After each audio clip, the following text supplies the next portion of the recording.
একটা কথা মনে রাখেন, আজকের দিনে আমরা যদি একত্রিত হয়ে না থাকি, আমাদের 100% একদিকে যদি না থাকি, তাহলে কিন্তু মনে করবেন নেক্সট প্রজন্মরা আপনাদের কবরেও কিন্তু থু ফেলায় যাবে। এটা কিন্তু মনে রাখবেন, কারণ তাদের সুরক্ষা কে করবে? তারা সুরক্ষিত কিভাবে হবে? আজকে তো আমরা 1200 টাকার জন্য লাইনে বসে পড়ি। সত্য কথা বলি, আমরা কি ওই 1200 টাকা পাওয়ার যোগ্যতা আমরা জাতি? আমাদের কি এই স্টেটে এই ব্রিটিশের ভিতরে কোন অধিকার ওইটুকুই? কথা ঠিক কিনা? আমরা কি ওইটুকুর অধিকারী? আমরা কি আজকের দিনে শুনতেছি 2 লাখ চেক মসজিদে মসজিদে দিছে, শুনছেন না আপনারাও? 2 লাখ, সেই 2 লাখ আমার ক্যাশে ট্রান্সফার হয়েছে না নাই ওইটাও জানি না। আমার তো মনে হয় না যে ক্যাশ হয়েছে, কারণ চেক দিছে। ওই চেকটা হয়তো সরকার আসবে তারপরে, ওইটা ভুয়া। কথাটা বুঝছেন? অ্যাকাউন্টে টাকা আছে না নাই জানি না, কিন্তু যদিও 2 লাখ টাকা দিয়ে থাকে, আমি মনে করি যদি 2 লাখ টাকা দিয়ে দেয়, তোমরা কি আমাদের উপরে কি খুব সহায় করবে নাকি? 2 লাখ দিয়ে হ্যাঁ আমাদেরকে কিনে নিয়ে নাকি 2 লাখ দিয়ে? আমাদের প্রতিনিধি কেন নাই? এটাই তোমাদের কিন্তু ভিতরের কথাগুলা উজাগর করে দিতেছে, হয় না? নাই আমরা আজকের দিনে কান্না, আমাদের দুঃখের কথা সুখের কথা কারো কাছে যদি বলি, কার কাছে বলবো গো? আছে কেউ? কিন্তু হাগরামা মহিলার হিসাব, উনার বিটিসি যখন থেকে চুক্তি করে আনলো, ওই চুক্তির সময়ে এমন কোন জনগোষ্ঠী নাই, এমন কোন সমুদায় নাই, এমন কোন জাতি নাই যে জাতির লিডারের দ্বারা কনসাল্ট না করে সিগনেচার করছিল। এরকম কিন্তু হয়নি। প্রত্যেক জনগোষ্ঠী প্রত্যেক জাতির থেকে এক একজন লিডার নিয়ে সবার সাথে কি কি ওইখানে দফা হইতে লাগে, কোন জাতির কিভাবে সিকিউরিটি হবে, সুরক্ষিত থাকবে, তাদের মাটি বেটি কিভাবে সুরক্ষিত থাকবে, সেগুলো সব সমস্যাগুলো ওই চুক্তির ভিতরে দিয়ে আইনে পরিণত করছে। 6 শিডিউল যেটা আইন আছে, বিটিসির আইন, ওই আইনে পরিণত করে এই বিটিসি চালাইতেছে। আর যার জন্য বিটিসি হওয়ার দিন থেকে আজ পর্যন্ত যদি আমাদের ভিতর থেকে যদি কোনো মাইনরিটি লোক, যদি মুসলিম লোক এমসিএলএ হওয়া যাইতেও যদি না পারে নাই, পার্মানেন্ট একজন জানছি যে বক্তার আলী আহমেদ কিন্তু পার্মানেন্ট এমসিএলএ, হয় না? নাই ইউপিপিএলে কি লোক ছিল না? ইউপিপিএলে কি মুসলিম লিডার ছিল না? ছিল না? না আছে না? নাই কেন দিল না? তাদেরকে জিজ্ঞেস করেন না কেন দিল না। হ্যাঁ, তাইলে ওইরকম দলকে যদি আমরা, আর যে বিটিআর এর চুক্তি, সেই চুক্তির কথা একজন বলেই গেল 7.2 আমি বলি না 7.1 এর থেকে 7.3 পর্যন্ত পড়বেন। 7.1, 7.2, 7.3 তিনটা তো যখন পড়বেন, তখন আপনার নোম আপনার শরীরে থাকবে না ইনশাল্লাহ। যারা পড়ছে তারা জানে যে আমার কত ধরনের খাতারনাক। কারণ ট্রাইবেল বেল্ট টোটাল খালি করবে। ট্রাইবেল বেল্ট খালি করা মানে তার ভিতরে পাট্টাল্যান্ডও থাকা মানুষ থাকবে, ভূমিহীনও থাকবে, খাস মাটির লোক থাকবে, বিজিআর লোক থাকবে, বিজিআর লোক থাকবে, সবাইকে কিন্তু এক চেটিয়া হিসাবে খালি করবে। এটা কিন্তু মনে রাখবেন। সেই বিটিআর এর কাছে আমাদের লোক, আমি যে ফিরন বললাম এমনি কিন্তু বলি নাই, আজকের দিনে সেগুলোকে চিহ্নিত করে রাখার দরকার আছে যে সেগুলাই হলো ফিরন, সেগুলাই হলো নমরুদ। আমাদেরকে অন্ধকারে রেখা, আমাদেরকে ছাতি আর এই 1200 টাকার লোক দেখা আমাদেরকে ভুল পথে পরিচালিত করতেছে। আজকের দিনে আমার 1200 টাকা পাইতেছে, ঠিক আছে, কালকার দিনে কি হবে? আমার বাল বাচ্চার কি হবে? আজকে ওরিয়াম ঘাটে যায় জিজ্ঞাসা করেন, আজকে বিলাসী পাড়ার কথা যায় জিজ্ঞাসা করেন, গরু খুঁটির লোকদেরকে জিজ্ঞাসা করেন। আপনারা তো জানেন আজকে অল্পদের দেরি মিটিং যদি হয়, আমরা ভাবি যে ঘুম ধরতেছে, খাওয়ার টাইম হয়ে গেছে, জামুগা বাড়ির ভিতরে 2 চালের ভিতরে থাকবো। তাদের কথাটা চিন্তা করেন, কোথায় থাকতেছে? যেখানে নাকি প্লাস্টিকের ভিতরে লোকগুলো ছিল, সেই প্লাস্টিক গুলা ছিঁড়েও লোকদেরকে ওইখান থেকে উচ্ছেদ করছে।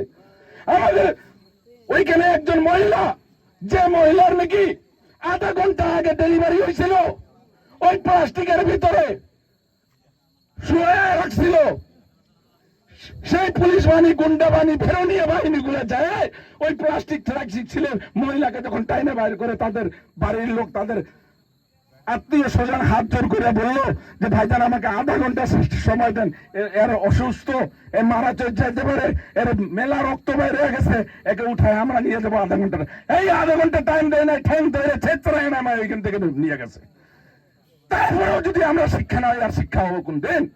আপনারা কি ভাবতেছেন এই বিলাসী পাড়া উইলিয়াম ঘাটের লোক যখন গুড়ি খুঁটিতে উচ্ছেদ হয়েছিল, উইলিয়াম ঘাটের লোকও বলছিল আমাদের তো হবো না, ওটা গুরু খুঁটির একটা উচ্ছেদ, আমরা তো এইখানে বিলাসী পাড়াতে ঠিকে থাকবো, উইলিয়াম ঘাটে ঠিকে থাকবো, গোয়ালপাড়াতে ঠিকে থাকবো। ওরাও কিন্তু ভাবছিল, কিন্তু ছাইরে দিছে কি? তাদের ভিতরে 4000 বিঘা যেটা খালি করেছে, তার ভিতরে 2000 বিঘায় মোটামুটি ওইটা পাট্টা লেন থাকা মাটিও খালি করাইছে।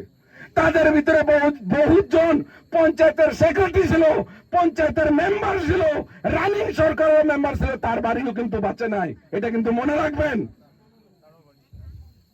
তারা বাড়ি শেষ। আজকের দিনে ওইখানের ভিতরে বহুত জন মারা গেছে, হার্ট অ্যাটাক হয়ে মারা গেছে। আমার স্বপ্নের বাড়ি সারা জীবনের কামাই টাকা পয়সা জমা করে ওইখানে বাড়ি বানাইছে, টাইলস টাইলস লাগায় শখে। আমার পরে আমার ছেলে পুত্ররা ভোগ করবে। সেই বাড়ি যখন চোখের সামনে দিয়ে ভাঙে, তখন তাদের হাটে কি হয় ওইটা আপনারা বুঝতে পারেন না, না জানি না। আমার 3 দিন আমি ঘুমাইতে পারি নাই, এটা সত্য কথা। কারণ জাতি বাঁচলে আমি বাঁচবো, জাতি যদি নাই আমার লিডারশিপের কোনো দাম নাই। কথাটা বলছেন? যে গতিকে এখন কর্তব্য কিন্তু আপনাদের উপরে, মা বোনদের উপরে। আমাদের জাতির রক্ষার জন্য একজনে আছে। কংগ্রেস এগুলো বাদ দেন, কোন কংগ্রেসের এইখানে বিটিসিতে কংগ্রেসকে আগেই জব করে দিচ্ছে, কংগ্রেসে নিজে জব করছে। আমরা কে কংগ্রেস করি? কোনদিন কংগ্রেসের ভ্যালু ছিল নাকি এখানে? বলেন তো, কোনদিন কংগ্রেসের ভ্যালু ছিল এখানে বিটিসি চুক্তি হওয়ার পর থেকে? বলেন। তাহলে কংগ্রেস করি কেন আমরা? আজকে যেখানে কংগ্রেস দিয়ে জিতাইও পাঠাইছে যেগুলো এলাকায়, ওইখানেও কি হয়েছে? গৌরমাইরা হয়তো বিজেপিতে গেছে, নাইলে গৌরমাইরা ইউপিপিএল গেছে, নাইলে গৌরমাইরা বিপিএফ গেছে না? হ্যাঁ, তারে আমরা যে ধর্মপুত্র বানাবো, নিজের পুত্র বানাইতে অসুবিধা কি আছে? কারণ আজকে কংগ্রেস জিতলো, সেই বিপিএফ এর কাছে যোগ করবো, সেটা হবে ধর্মপুত্র। বুঝেন নাই?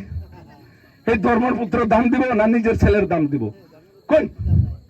কিন্তু আমি ধন্যবাদ জানাই আজকে এই সরাইবিল সমষ্টির প্রত্যেকজন নাগরিককে, প্রত্যেকজন ভোটারকে ধন্যবাদ জানাই যে আজকে বিডিসি চুক্তি হওয়ার পরেও কিন্তু একবারও কিন্তু এই সরাইবিল সমষ্টিতে বিপিএফ হারে নাই। কিন্তু এটা বহুত বড় রেকর্ডের কথা, হয় না? নাই, একবারও কিন্তু হারে নাই। তার জন্য আমি ধন্যবাদ জানাই। আর আমি চাই যে এইবারে যাতে তার ডাবল করে আমরা ভোট দিয়ে, কারণ আমাদের ভিতরে যেটা ফেরন নমরুদ আছে, তাদের পরিবারেরও আমি ভোট চাই, তাদের পরিবারেরও ভোট চাই, তাদের বোনেরও ভোট চাই, তাদের আত্মীয় স্বজনেরও ভোট চাই।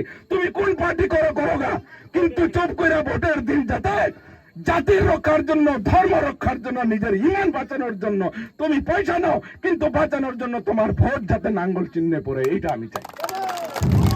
আর এই রেকর্ড ভোট করে আমরা যাতে ভালো ডিপার্টমেন্টের ইএম দিয়ে, আর আজকের দিনে এমন একজন এমসিএলএ যেটা কয়, যেরকম হাগরাম আসাম যেটা কয়, যেটা পারবে না ওইটা কিন্তু বলে না।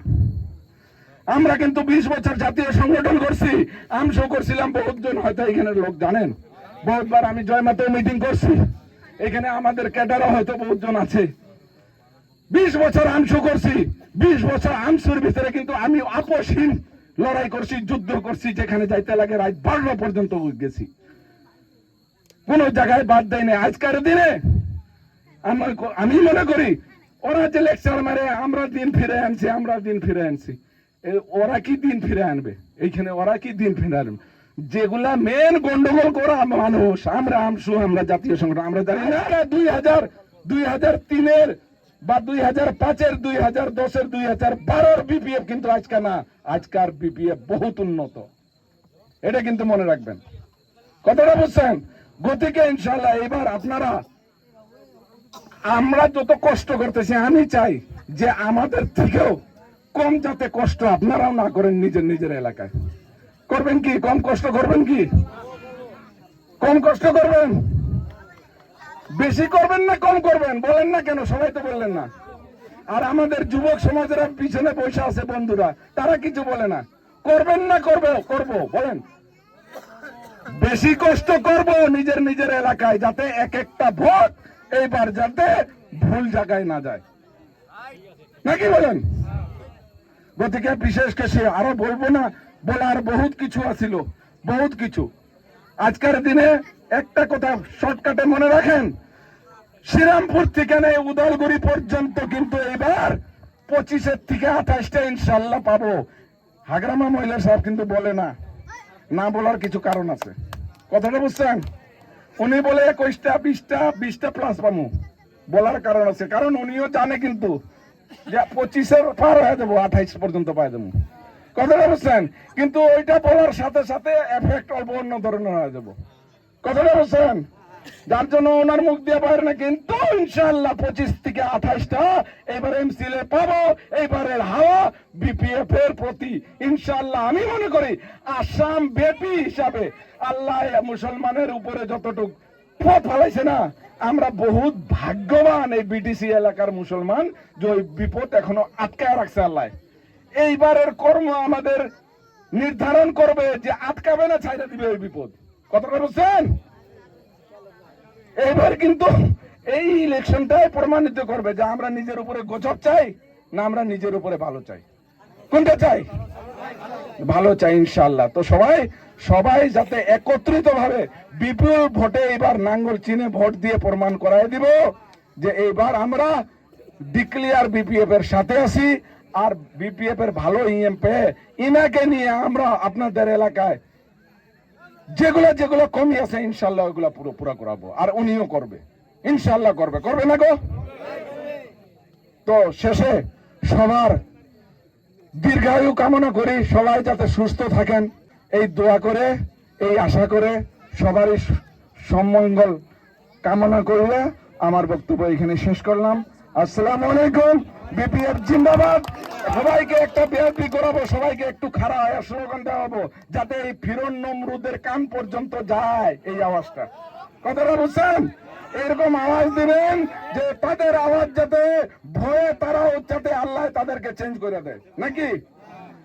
বিপিএফ জিন্দাবাদ, বিপিএফ জিন্দাবাদ, হাগরামা মহিলার সব জিন্দাবাদ, হাগরামা মহিলার জিন্দাবাদ,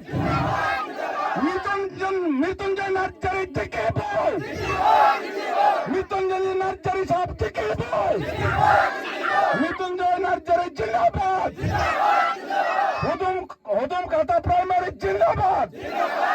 ধন্যবাদ।